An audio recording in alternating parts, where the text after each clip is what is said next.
I think all of this rhetoric that is being spewed by ADOS and FBA is very toxic. Family, welcome back to my channel. I think somebody has to say it because this is really becoming a very regressive situation. Right now on Twitter, there are persons that are criticizing people from the Caribbean, from the Bahamas, from Africa, simply for their existence in America. And I think, as I said in several videos prior to this is as a result of the hate speech that is being peddled by various individuals. As you know, on my channel, I spoke about it several times.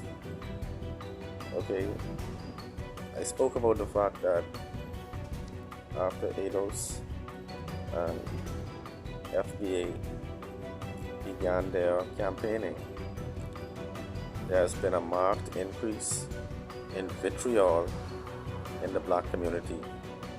Okay, and I'm speaking about the vitriol spewed between different factions of the black community.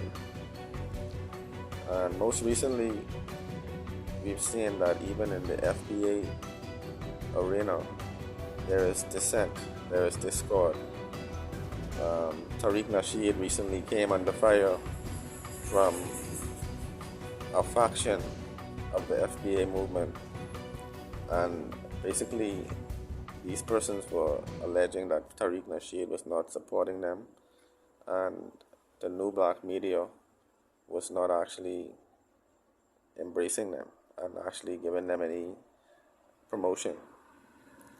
And family, I believe that there is discord in all of these groups because persons decided to set black people against each other. Persons have been profiteering from the tribalism that has now surfaced as a result of the FBA and ADOS rhetoric. We know what the cause of ADOS and FBA really is.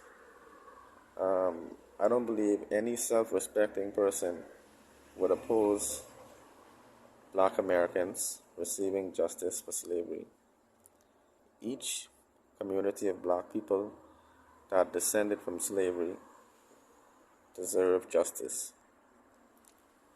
If a person migrates to America and they live and coexist with Americans, this does not mean that they want a portion of reparations.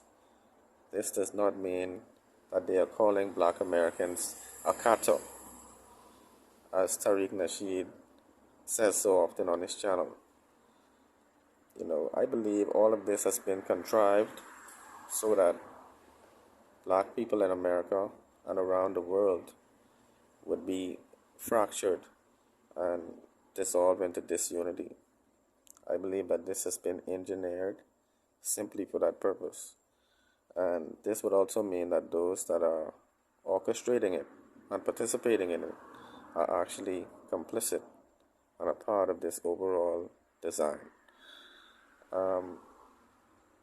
It's really distressing to see that after all of the civil rights advancement, that we would ultimately turn our critique on each other rather than the persons that placed us in this predicament. Okay, none of us asked to be forcibly moved to this region and enslaved. Our ancestors didn't ask for that predicament. I believe that the persons that perpetrated all of this should have their feet held to the fire, should actually be held accountable for what they did. And reparations is a good start to this. But I don't think it's going to be very much achievable if we continue on this wayward path of tribalism, malice, disrespect, and disunity. Family, let me know your thoughts in the comments below about all these dynamics. One love.